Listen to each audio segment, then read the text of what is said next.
Hey everybody, it's Chip. This is another video about my Uber driver adventures, and in this video I want to tell you about how to deal with passengers who do not have the appropriate child safety seats. So, this is a state-by-state issue. So, I'm in the state of Maryland, and the Maryland state law says that if you are going to transport a child under the age of 8 in the state of Maryland, and if that child is shorter than 49 inches tall, that they are required to ride in a child safety seat rather than just wear a seatbelt.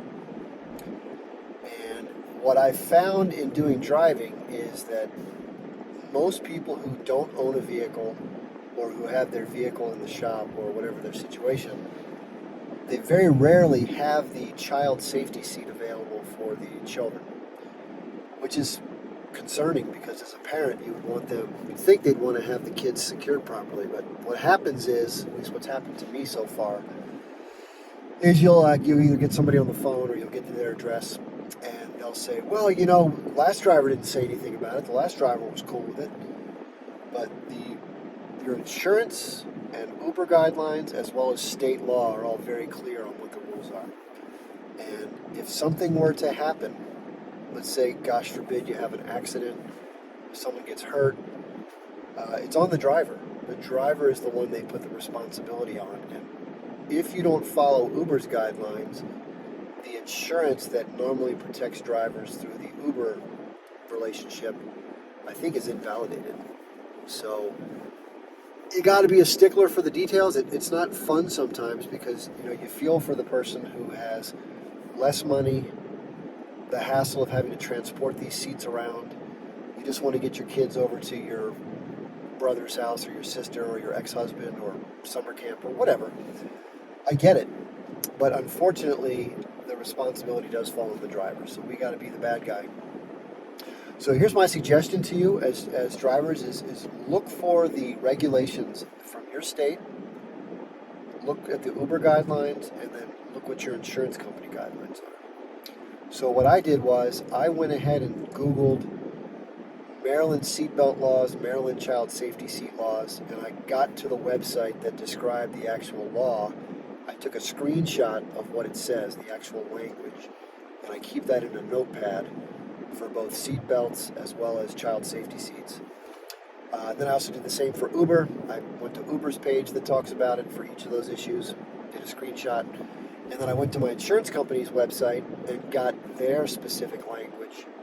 So the reason I do all that is if somebody starts to give you a bunch of grief, or they get into the car and they refuse to leave, which has happened unfortunately. And my other tip is, I know I'm bouncing around here, sorry. My other tip is, if you get to somebody's address, don't let anybody in your car until you've clarified how many passengers, what age, and the number of stops.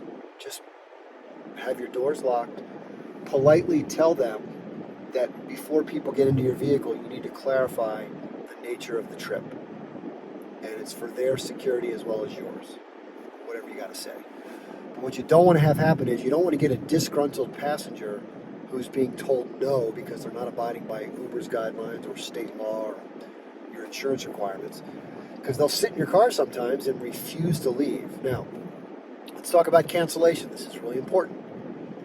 If you get in a situation where you're at somebody's address and you find out that they're not wanting to abide by the rules, they're trying to have you, the driver, be cool or whatever you want to call it, where the burden falls on you if something goes wrong.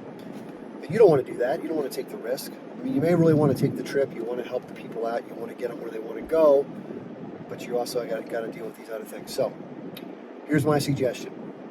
And I didn't think of this. I learned this from watching other videos from other drivers. Don't start the trip, even if somebody gets in your car, until you've clarified what's going on.